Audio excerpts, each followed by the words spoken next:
सबसे बड़ी खबर दोस्तों, मैं बता दूं कि ट्रेंडिंग स्टार खेसारी लाल का एक बड़ा धमाका आप लोग के बीच लॉन्च होने वाला है। आप लोग जान रहे हैं कि एक होली गीत ट्रेंडिंग स्टार खेसारी लाल का लॉन्च हुआ है। अब उसका दूसरा पोस्टर आ चुका है दूसरे होली गीत का।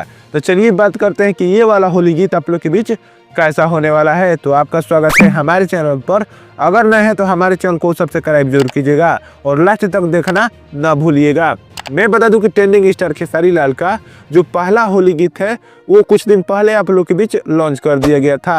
वो बस म्यूजिक फॉर्मेट में लॉन्च किया गया था, उसको फिर 2 दिन बाद में उसको वीडियो फॉर्मेट में लॉन्च किया गया है। वो अभी म्यूजिक में 7वें नंबर पर ट्रेंड कर रहा है और 1.2 मिलियन उस पर व्यू भी चला गया है, जिसको फुल वीडियो लॉन्च किया गया था, जिस गाने का नाम है खाली उहे रंगेलन। बहुत शानदार गाना है दोस्तों, आप लोग जाकर सुन सकते हैं। और ये गाना जो नया गाना पोस्टर लॉन्च किया गया है आपका तो टेढ़ा है, इस गाने का नाम है। बहुत शानदार गाना है। खेसारी लाल और नेहा राज ने इस गाने को गाया हुआ है और इसमें फिट कर रही हैं रानी। आप लोग जान रहे हैं कि खेसारी लाल के बहुत सारे गाने में रानी ही फिट करती हैं। और मैं बता दूं कि इसको लिखा है कृष्णा बेदर्दी ने, म्यूजिक दिया है आर्या शर्मा ने। और ये मंगल मूर्ति फिल्म के यूट्यूब चैनल से आप लोग के बीच लॉन्च होने वाला है ट्रेंडिंग स्टार खेसारी लाल का नया होली गीत।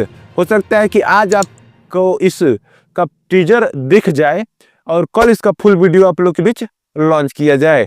हो सकता है कि शाम तक इसका टीजर आप लोग के बीच लॉन्च किया जाए। तो फुल वीडियो आने के बाद आप लोग जाकर जरूर देखिएगा ट्रेंडिंग स्टार खेसारी लाल का नया गाना। धन्यवाद आपका।